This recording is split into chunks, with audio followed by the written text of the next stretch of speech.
I'm Claire Williams. I'm a lecturer in practical theology at Regent's Theological College. And I wanted to write a book that I thought would be helpful for people who are anxious and people who want to find God in the middle of their anxiety. It'd be the kind of book that I would find helpful if I'd had it when I was first thinking about these things. So I wanted to combine those sorts of concerns and stories together to help people live anxiously. The book is about how we can find God in the different seasons of the church year when he feels like he's not there. The church year indicates to us different things about the story of God, and that gives us a way of finding our place in it and the way that we can understand him.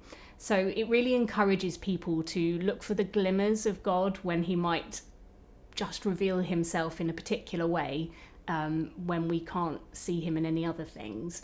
And helps encourage people that even when it feels like we're not doing enough or doing it right, it's possible still to be a faithful disciple.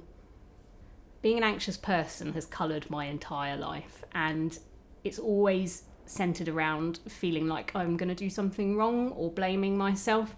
And it's taken me a long time to realise that we believe as Christians that our life is funded and saved by Jesus, and therefore the judgment that I have on myself needs to take second place to the judgment that Jesus have, which is found in the cross.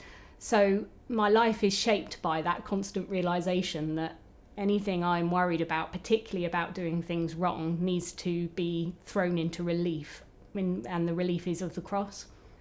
The church year marries our seasons and the way we live, our existence. It's a really remarkable phenomenon. You can walk through a field any time of the year and know that you're in a different time of the year to the time 6 months ago. And the church year kind of launches itself in the same way. It's everything we're doing, the way we're existing. So it makes a lot of sense to help with that attention and that noticing when you're an anxious person, to draw it on the things that you're already likely noticing and paying attention to. Rowan Williams talks about being attentive as a form of discipleship. In fact, he thinks it's the form of discipleship.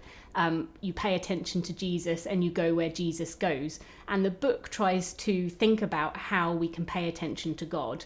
Anxiety makes you really attentive to lots of things. It makes you really focus and think very carefully about something that you are worrying about. And what I'm hoping the book will do is show how in the middle of all that, even when you think that all you can do is worry about the what ifs or the should I's, you can also pay attention to God. I find community to be a profoundly helpful thing. If I can't pay attention to God, if I can't hear God or spend time with him, I can spend time with people who are made in his image, who reflect him, who share him with me. And also I think that is a practice of being open and vulnerable and having other people be open and vulnerable too. It's a really beautiful thing potentially. But not just Christian community. A friend of mine once said that secular therapy was one of the most graced places she'd ever been. And I agree with that. So one of the spiritual practices that I've really learnt from in the years of being anxious is therapy. So I would always think that that's important as well.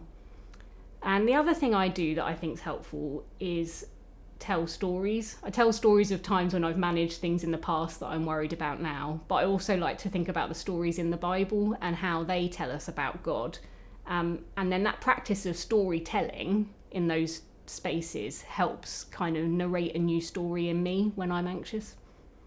I hope that readers will take from the book a method to spot God when your attention is scattered all over the place, that it will demonstrate the ways that little glimmers of God can be found in amongst anxiety and anxious situations. And so when you're focusing on something really intently and it's making you worried, it might say, well, you can notice that it's darker at the moment because it's winter, and that tells us a story about something to do with salvation. Or you can notice that spring, and that hints at the resurrection. And those kinds of practices of noticing will help re-story us, so that when we are anxious, we're also thinking about the story of God.